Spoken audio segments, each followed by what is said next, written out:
Hey guys, it's Eric with the Miller Park Minute, where we're throwing strikes, getting likes, hitting dingers, getting listeners. Back again with another podcast. We are rolling with the podcast every day, 5:30 a.m. Central Standard Time. I don't know what time that is across the pond, but maybe our today's guest will be able to tell us that. We do a daily show here. We're on YouTube, Apple Pods. We're also over on Spotify and Anchor. So go check that out. We have a new website, themillerparkminute.com. Go over and check that out. We're making additions. There might be some merch. There's some bios. We're going to link up all of our friends' podcasts who we talk to, and there's going to be a bunch of them. So go check that out. Highlight special episodes, maybe news and happenings. I don't know. Some new stuff will come to that in the next coming week. We're going to do some clip shows, add some other stuff. Remember to like and subscribe to the show. If you're not subscribed already, go hit that subscribe button, hit the like button. Also, rate and review us on the podcast platforms. We really appreciate that. All right, guys. With that being said, we have somebody from, as I mentioned, across the pond. I don't know if that's the best term. He'll tell me in a second. But he does the Roll Out the Barrel podcast. He is a fan from a different land, and that's unique in this world because normally we don't see that. And he kind of has brought a voice out for that, and he's that's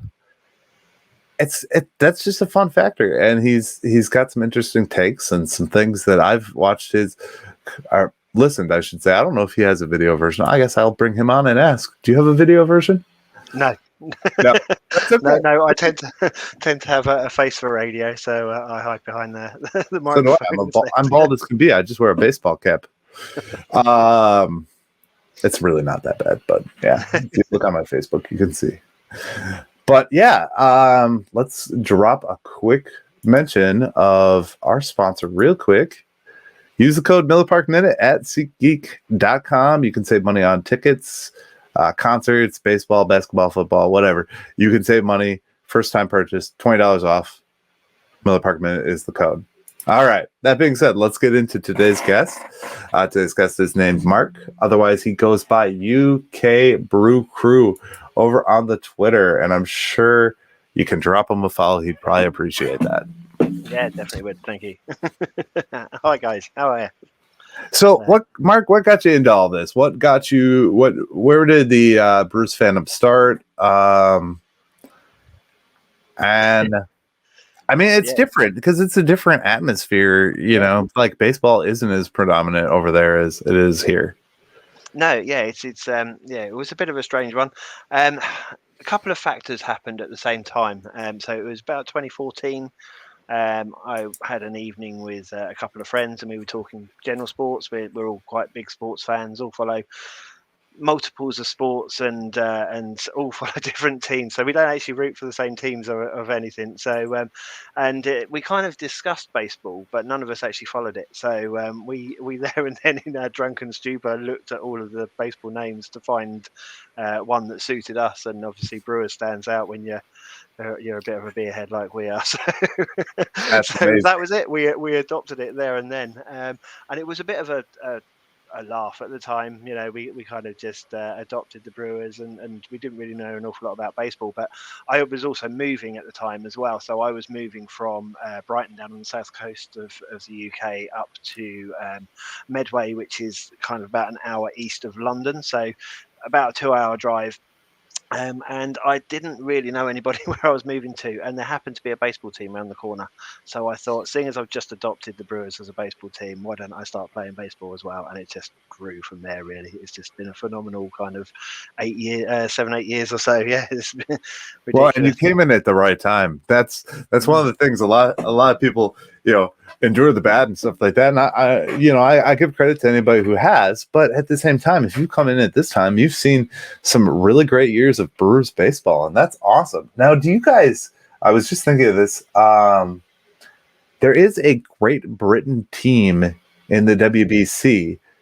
There is. Yeah, we qualified for the first time ever. Professional.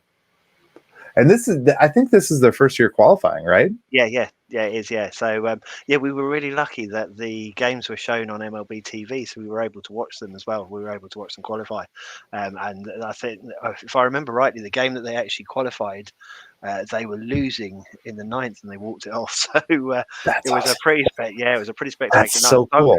because it was also quite late at night. I think it was being played over in Europe somewhere. And it was sort of 10, 11 o'clock at night, and I needed to go to bed because I had to get up for work the next morning. But obviously I couldn't go to bed until the game was over. So, but yeah, what a phenomenal achievement. And yeah, like I say, it's the first time they've qualified. And as things stand now, Great Britain are going to be in America's group for the World Baseball Classic, and they're also going to be playing at the American Family Fields of Phoenix against the Brewers in a pre-tournament warm-up. So I'm kind of a bit gutted I can't get over to Phoenix this spring training. So yeah, it's going to be quite a cool thing though. Really, really looking forward to watching how GB are going to stand up against like the likes of the USA and Mexico. And that's fun. That's a fun dynamic. Like as a American baseball fan, obviously I'm used to seeing all these players, and there's players from all these different teams that are in this WBC. But when it's your home, it's totally different. And Freddie Peralta and Willie Adames mentioned that last week. They're like, we want to play for our home. I mean, you always want the opportunity to represent your company, or your country, and I think that's really cool. I mean, not a lot of people have that opportunity. Yeah, I mean, obviously there aren't that many British people over in the MLB. So I believe Jazz Chisholm from the Miami Marlins is going to be playing for Great Britain. I think he's just going to be a DH, though. I don't think he's going to be doing an awful lot. And if I'm not mistaken, I think there's a catcher somewhere, and I can't remember which team he plays for, but he might be somewhere like the Nationals, or there is a catcher that is in one of the minor league prospects, I think, or the minor leagues for an MLB team, and I think he'll be part of it. But yeah, I think predominantly most of the people that are going to be making up our teams are that it's mainly made up of people that or Brits that have grown up in America. So it's there's not when you hear interviews, I don't think there's going to be very many British accents you're going to hear, but they're British. Of course. So, oh yeah, and that's the great thing. My wife has actually been watching a lot of the Crown and that stuff, and it's funny to hear the accents and just the difference in speak. It's more eloquent speak, I feel, than ours, and so that's one of the things that I would have to say. But I was just looking for rosters for teams, and there really isn't, outside the United States and some of the Dominican teams, there aren't really rosters, because I'm sure, like you're saying, a lot of these players we don't know as Major League Baseball fans. We don't know them. So now I'm going to jump off of this and go to Brewers for what seems to be. How do you watch games at this juncture? I know you've got 6 hours of difference between. So is it a next day kind of deal? Yeah, mainly. I mean, when I first started following, I didn't have children, so it was a bit easier. I was able to, kind of make an informed decision as to whether I was going to stay up till 2, 3 o'clock in the morning and get 4 hours sleep before starting work the next day. But now I've got children, that kind of dictates a little bit more. So, but one of the good things to have happened in the last sort of 2 or 3 years for me. And heaven forbid I say this is a good thing, is that obviously the pandemic happened and everybody got told to work from home. So I now fully work from home. So for me, I can go to bed at 10, 11 o'clock at night, not hear the result of the game, get up, start work at 8 o'clock in the morning, and I can put the game on as live in the background and have it on whilst working and find out the score as live. And then obviously most of America is in bed by then, so I'm not getting the constant tweets coming through. So so generally now I think most of the games I watch as live, but first thing in the morning. So when they start at like 1 o'clock in the afternoon your time, I can often catch most of the games, but obviously I have a 3-year-old that goes to bed sort of 7 o'clock in the evening. Yeah, so usually early, that first hour or so is a bit hit and miss. But generally I try and catch the early games if I can, but anything that starts past midnight I would generally So you're almost watching it like your favorite like a Netflix show or like any streaming show where you're gonna watch it, but you're just gonna watch it after it's already taken place. Yeah. Half the problem is not hearing the score before I start watching it. That's it. And then you avoid Twitter and you kind of block yourself off from everything else in the social world, so you can. And I'm sure over there you're not going to have people. Oh, did you see a game last night? Well, unfortunately, I've got an awful lot of. I say an awful lot. Yeah, I've got 1,700 odd Twitter followers, so I often do get tagged into things, and particularly if we're playing teams like the Cubs and that. There's quite a lot of UK fans of teams like the Cubs, the Yankees, and that. So they'll often tag me in. So I kind of have to try to avoid Twitter and stuff where possible. But sometimes curiosity gets the better of me, and I find out the score anyway. But regardless, I'm going to watch the games anyway because win, lose, or actually we don't have win, lose, or draw, do we, in baseball? It's a British soccer thing. But win or lose, you're going to watch the games anyway because you want to know what's going to go on, and there's always things that, regardless of the result, happen. You might see a Corbin Burns masterclass, but we've lost 5-4. There's always things to watch, regardless of whether it's win or loss. So, and the season's so long that it doesn't matter if you lose one game. You're generally going to pick it up at some point. So, amen. I agree with that. Now, do you have you yet, or do you plan yet to make a trip to Milwaukee? I mean, we do have a lot of beers, a lot of different things like that you already mentioned you enjoy. So yeah, is that happening, or has that happened? Well, it has happened. Before, obviously, the UK Brew Crew kind of Twitter thing happened and got bigger. I did go over to Milwaukee in 2017, and I caught 3 games over there.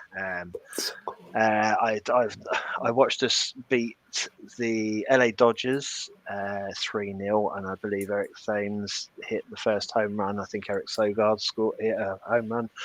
And I think it was Keon Broxton that hit the other home run. But we beat them 3-0. And then I caught 2 games against the San Francisco Giants, and we lost both of them. And one of them was an extra innings game on a Sunday afternoon. And I believe the stadium cost us that win because if I remember rightly, in the 9th inning, we managed to tie the game, and we hit a ground rule. It was classed as a ground rule double, but the ball got wedged in the padding on the outfield, so they called it a ground rule double, whereas the person, I can't remember who it was that was on base, actually managed to get home, but because he'd run from first, he got sent back, and then obviously the next person struck out, and then it went to extra innings and we lost. So it was probably the most exciting game, but there was unfortunately seeing 2 losses. There was quite a heavy loss. I think the first game was something like 11-5, and the second game was quite close, and we got the extra innings. And I believe there was a streaker in that game as well. It was a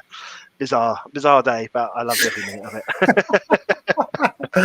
But and I'm sure being the first big taste of Major League Baseball, it was probably the experience, and probably just made you want more. I mean, it probably made you want to come back for more, I would assume. Oh, yeah. Definitely. I do want to come back, and it's a bit frustrating because obviously I wanted to come back sort of 2019, 2020, but obviously the COVID stuff started happening, and then I found out that my wife was pregnant, and it was kind of like everything just kind of got put on the back burner, and obviously now my child's getting a little bit older, and I think it's getting time now that I need to look into sort of getting over. Whether it's going to happen this year or not, I don't know, because we've already family holidays booked up in the summer, and I'm actually studying as well at the moment, so I've got exams to sit in June, so I won't be able to do anything prior to that. So whether it's going to happen this year, I don't know, but I would hope that if it doesn't happen this year, it will definitely happen next year. So it's definitely on the. I mean, I'm just aching to get back because I know so much more now than I did in 2017 when I went over. So I can't wait. And I'm sure the fandom has just grown. And that being said, with your fandom growing right now, obviously we're at a very fun time in Brewers baseball because we've been in this run for a while now, and we're in this window of great baseball. What's your favorite part about the 2023 season coming, and what do you look forward to seeing the most? I mean, I just love baseball, to be honest. I mean, I can appreciate the purest games, the 1-0 wins with the pitching masterclass. Funnily enough, I actually sat and watched an entire game at Stamford Bridge once. I was there to watch an English Premier League game, and I think we won 1-0. It was an early start, so I think it started at like midday in America. I think we might be playing somewhere like Pittsburgh. And I think it was either Corbin Burns or Brandon Woodruff, and we won 1-0, and that was really, really good to watch. I mean, just great pitching like that is phenomenal. But then the enjoyment side is watching the base runners and the hits and everybody loves to see a home run and a grand slam, but I really like small ball, sort of particularly from my playing perspective. I play a very low level standard in British baseball, but the base running part of it is probably the most fun. Just getting a bat on ball, getting the ball in play and making the fielders do their job, and then that kind of cat and mouse game of trying to get around the bases it's just great fun to watch, and some of these people that, like Yelly's really good at stealing and getting around the bases, and that is really good to watch. So I love all of it, to be honest. I don't see there being bad games unless we really don't really don't turn up with the bats, which has happened a few times, but right over the years. I mean, you're going to take the good with the bad, but now they've changed some of the rules, and I don't know how deep you've dived into that, Mark, but some of the rules have changed to where we're actually going to see the shift less, and a bigger impact for a guy like Rowdy, potential impact with stolen bases for guys like Garrett Mitchell and Christian Yelich. And it's going to be really, really cool to see, where these players can jump their numbers, how many more stolen bases and stuff like that. And that's I think the fun part, and you mentioned, enjoying those aspects. What do you think with the potential that the Brewers are going to grow their offense this year? Well, I would hope so. We've been very much boom or bust, haven't we, the last sort of 2 or 3 years. So, with Garrett Mitchell, when he came up last year, and just seeing him running the bases, he's phenomenally quick, and I can't wait to see if he's going to be able to maintain that in the future. But yeah, I think we've been one of the worst batting teams against the shift. I think we've got players that particularly bad against hitting into the shift. So I'm really hoping that the kind of the banning the shift is going to help us batting wise. But also, defensively, I don't like the fact that players are getting kind of dictated to where they can stand, and kind of all of those sorts of things. Because at the end of the day, if you're going to put on a shift, there's a big hole, and a batter should be able to dink it into that little hole. Surely, at the end of the day, you're a batsman. You should be able to work yourself out and try and get that gap. So, as far as I'm concerned, I'm a bit disappointed they're bringing it in. I kind of understand it, and we could be good beneficiaries of it. But yeah, we'll see how it goes. Really, to be honest, I mean, everybody's going to be in the same boat, aren't they? So you just gave me a great, interesting take. For a guy who's not been a lifelong and not grown up with this game. I always feel that I'm biased because I grew up with this game, and I grew up with the game the way it was, with the pitcher hitting and the more athleticism and all that. And you kind of gave me just that thought, like, hey, even a guy who hasn't watched it his whole life and isn't a lifelong rigid rules of the game is going to say that. And, now we're going into an era of a pitching clock. I think that's going to have an impact. I think that's going to have a big impact on the game. And I don't know. Yeah, I mean, psychologically, it's got to play. It's going to put the pitcher under more pressure, surely, because they're going to have a certain amount of time to get themselves sorted and set. And it's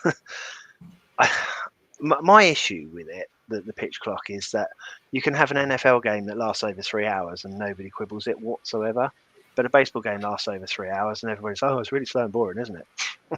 I mean, where's the standard, Right. Well, and that's exactly what I was just going to bring up. I was going to call it football. Obviously, football means something completely different to you versus me. But yeah, like right now, there's a game in progress. The Bengals are beating the Bills. That's sad.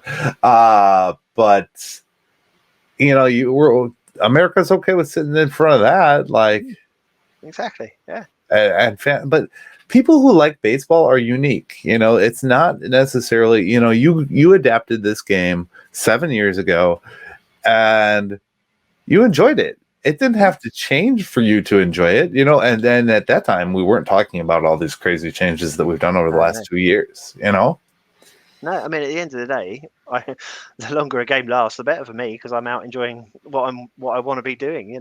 It's if it's a 4-hour game and the bars are still open, I'm perfectly happy. So why would I want to shorten that? It baffles me, to be honest. I don't understand it. I don't know why. And it's going to take a little bit of getting used to, but it's coming, so we can't do anything about it. It's just going to be a bit of a shame. I think that's the downside to it.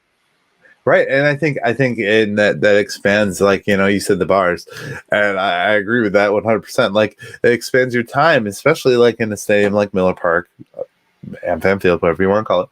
But if you're expanding the amount of time, and you're going into extra innings and all these things, that's more time that people are spending in your stadium, especially if you're one of those, like, so me, sometimes I don't always, I won't ride out the whole game because I go to enough of them that it doesn't, make a difference. So with young kids and stuff like that, you're buying them more food, you're buying them, and it's a captive audience because they can't come and go. So you're making more money that way. I guess I agree with you there. As long as it's open, let it roll. Yeah, exactly. I think I went to. It's been going for 100 and whatever it is years, and it hasn't needed to be slowed down. It doesn't need to be made quicker. So why change it? Right. That's my thought. That's the same with the extra inning rule that's already in play, and yeah. I don't really. My jury's still out. I haven't really heard what they're doing with it, but it didn't make any games last any shorter. I mean, it's not like we cut off games at 2 hours with that extra inning rule. So what was the point of doing something that's not going to really make an impact and really kind of statistically doesn't really help the game either? No, it the extra or the base runner on second for extra innings, it hasn't necessarily stopped any of the 12, 13, 14 inning games. We're still seeing games that last 18 innings, and okay.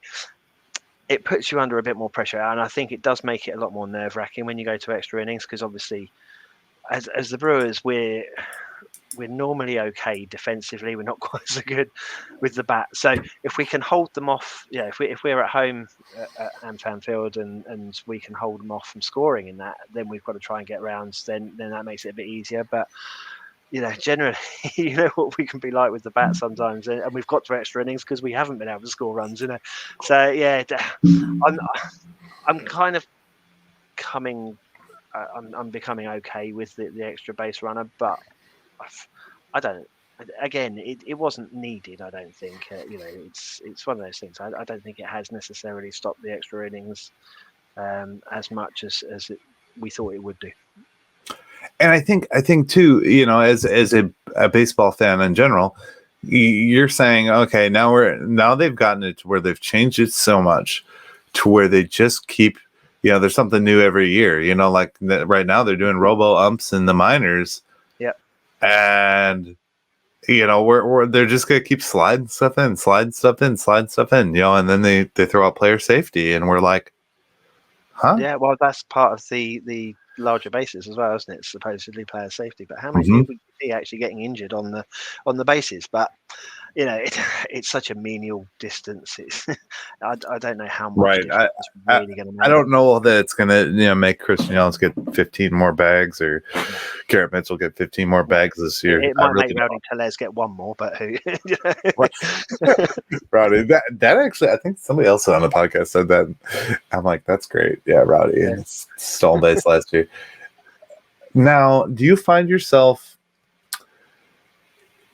being more of like going into the historical and diving more in now that you've had 7 years of this fandom? Do you look up the 82 Brewers? Do you follow different podcasts or things? I mean, Yes and no. I mean, I know obviously little parts of the history, and I have looked them up because obviously we've needed to talk about a few things on my own podcast. So yeah, I wouldn't say I'm a history buff or anything like that. I know who Jim Gantner is, and Paul Molitor and Rolly Fingers, and I know the names, and I kind of get the legendary status. I haven't seen many of the old games.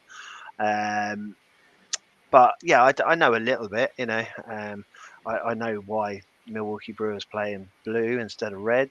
Kind of looked into that Right. when obviously the move from County Stadium to Miller Park and now known as Ann Field. Yeah, I know bits of it. I don't know a massive amount, but yeah, I'm kind of. I would say I learn something every year. There's always something that comes up, and Sure.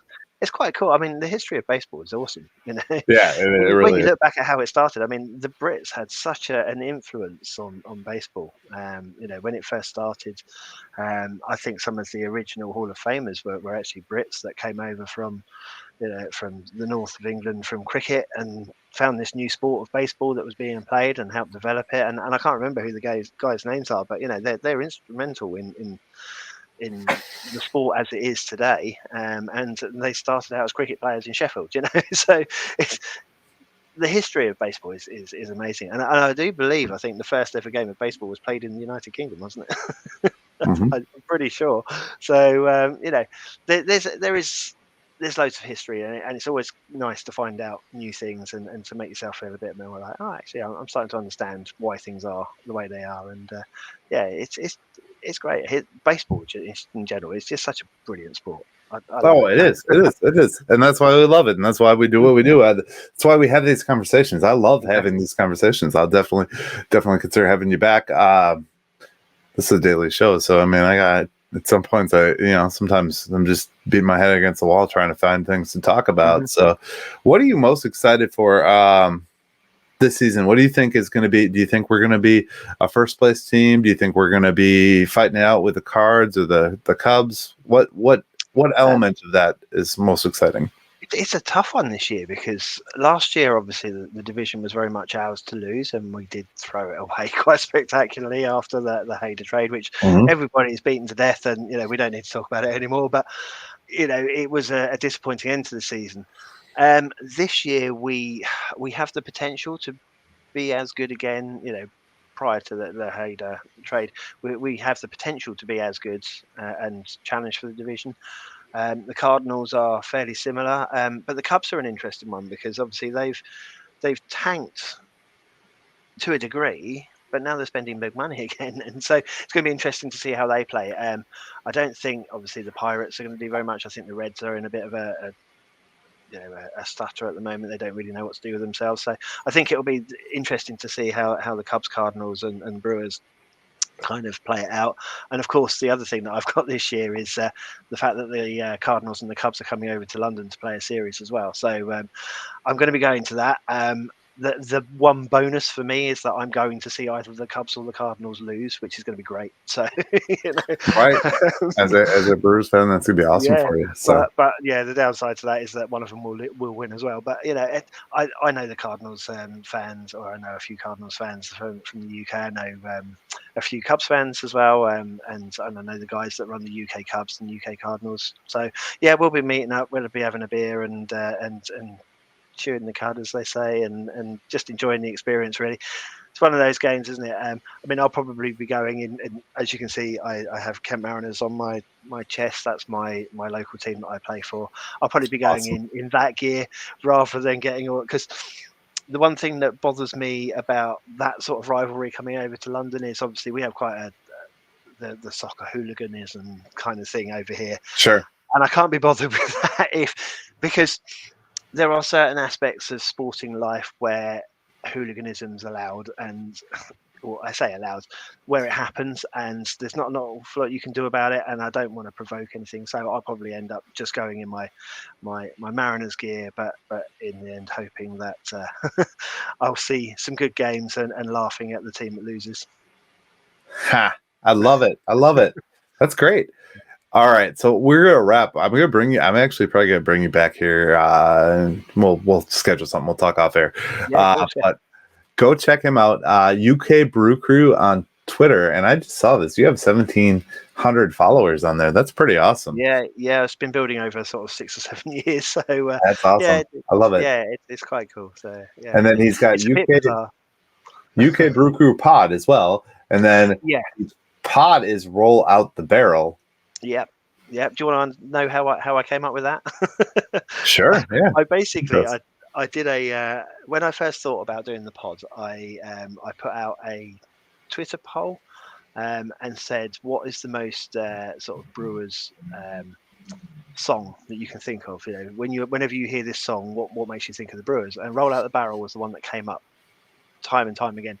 And of course we have Chaz and Dave over here that sing Roll Out the Barrel in the right Cockney geezers, you know. And I just thought that works, doesn't it? So that's why it's called Roll Out the Barrel, and that's why we have that as our theme tune, just because we have to be as British as possible, just to, you know, because that's our quirk. You know, we may not have all the in-depth knowledge that you guys have, but you know, our quirk is that we speak in British accents and we call each other mate, and you know, right. Well, and that's the appeal, and that's why you came. Yeah. That's why you're here today, is because you also host a podcast and you're British, you know. I mean, at the end of the day, that was why we're here having a conversation. I've enjoyed listening to your podcast a couple times over. I look forward to hopefully you'll bring some new episodes this season too. Yeah, I've got to talk with Sean. We had a brief conversation. I say life just got in the way last year, unfortunately. That happens. Came out of COVID and life just got stupidly complicated, and it just didn't happen. So, but yeah, we'll have a chat. We'll hopefully be bringing some stuff out. We don't need to be bringing out every other day or anything, because you guys can do all that for us. We can just jump on and do our silliness every now and then. I appreciate it either way. I like everybody in the space. I said that to my last guest too. I'm like, more the merrier, more fun, more to listen to. I enjoy the listening, and that's why I do this daily now, because there's so little to listen to when it comes to baseball, and it's like I just enjoy it and I want to hear more of it. So that being said, I'm gonna put you off to the side and I'm just gonna wrap up, and then I'll we'll have a little chat real quick. Okay? Yeah, no problem. All right, thank you for coming on. I appreciate you. All right, guys, this has been Eric with the Miller Park Minute. Another episode, another guest, having fun, throwing strikes, getting likes, hitting dingers, getting listeners. Remember, 5:30 a.m. Central Standard Time every day. That's 6 hours difference so it's probably like 11 something in the UK. He's nodding his head down there. Check us out. Follow the YouTube. Follow the Facebook. Subscribe, like, and go check out our guy at UK Brew Crew with the Roll Out the Barrel podcast. And you can also follow him on Twitter.